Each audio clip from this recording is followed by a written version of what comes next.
For Indian women's team skipper Harmanpreet Kaur, there could be some big trouble on the way. The ICC is involved, the BCCI is involved, and it isn't good news particularly for Harmanpreet Kaur, because now the sanctions, what we are learning is, could be announced tomorrow. On Monday you could have the sanctions been announced, and what we are learning is it doesn't sound good for Harmanpreet Kaur. What exactly are those sanctions going to be like? What could it mean for Harmanpreet Kaur and for Team India?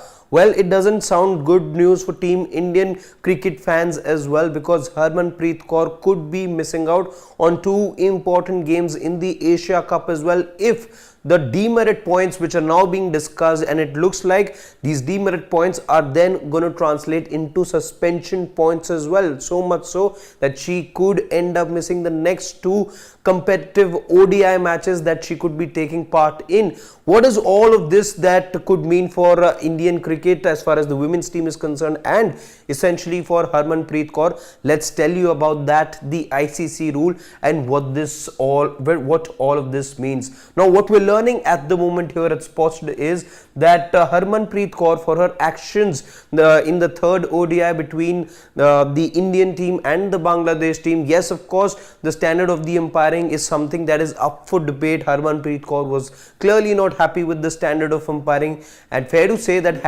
it had a bearing on the eventual result of the third ODI as well. But what all of those actions from Harmanpreet Kaur, and you would have seen all those visuals on social media, well, what that means is that as many as 4 demerit points could be given to Harmanpreet Kaur. What this also in many ways does mean is that she will become the first woman cricketer to ever be found guilty of a level 2 breach of the ICC code of conduct. Nowhere else has this been seen in international women's cricket, that demerit points have been given for a level 2 breach to a woman cricketer. Also, 3 equivalent points. What we are in fact learning is, as far as the breakup of these 4 points is concerned, 3 points for the equipment damage, that was called because she had hit the stumps after she was given out, and then 1 demerit point for lambasting the match officials in public space. This is what she had done. She had gone ahead and labeled the level of umpiring as pathetic in the post-match presentation.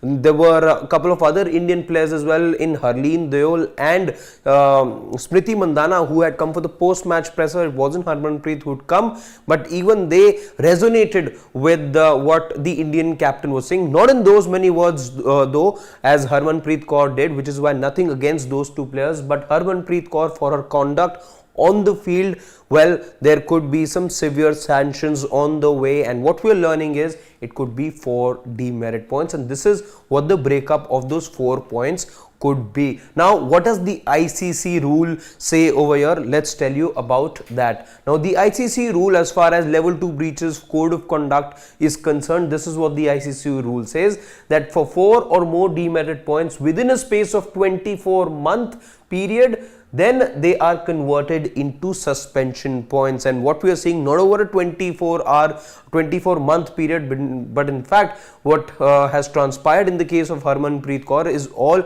in one single game. In fact, in a single hour is what is how things happened for Harmanpreet Kaur. There was a breach after breach for Harmanpreet Kaur, and that what we're picking up at the moment is could translate to 4 direct demerit points for her. Now, what the ICC rule also says is that between 4 to 7 demerit points, if one player cops up, that could mean 2 suspension points as well, which in turn means that it could translate to a ban from 1 test match or 2 ODIs or 2 T20s, whichever comes first. And as far as that is concerned, what this could mean, and this is big blow not just for Harmanpreet Kaur but more so for Indian cricket as well, because the next big assignment for the women's team is going to be the Asian Games, which is going to start from the 19th of September. It goes on till the 8th of October. The women's matches, as far as the Asian Games are concerned, start on the 19th of September, and this will then mean that Harmanpreet Kaur will go ahead and miss the quarterfinals as well as the semi-final of the Asian Games. Why exactly that? Let me tell you that as well, because India, by virtue of their ranking, the Indian women's team, by the virtue of their ranking, are directly through to the quarterfinals of the Asian Games. They don't have to play the initial matches. They've been given direct qualification into the quarterfinals. And if this is to be how it is, or as it's being projected at the moment, if 4 demerit points are given to Harmanpreet Kaur, then well, she could only feature in the final, but that is provided India make it to the final of the tournament. If not, well, then Harmanpreet Kaur definitely will not be taking part in the Asian Games quarterfinal. If India do exit from the quarterfinal, you would ask what then? Then you're looking at the South Africa matches as well, which India is slated to play later on. But then what essentially it means is that if India win the quarterfinal and then progress to the semi-final, the Indian skipper will not be present for both those matches, because 4 demerit points is what we're being told is what Harmanpreet Kaur may have to face for all the misdemeanor, for all the actions that you saw from her on the field, actions which have been condemned, let's say, and actions which are unwarranted also to a great extent. But having said that, the standard of umpiring definitely could have been better. But Harmanpreet Kaur, now what does she do in all of this, you would ask? She will have the right to appeal against these demerit points, and the BCCI also is what we're learning. They are also trying to figure out a way. They are also trying to see what can be done in this whole situation. At times these things take time. There is a lot of back and forth when you file an application, when you get to hear from the BCCI, from the ICC. So all of that can take time at times.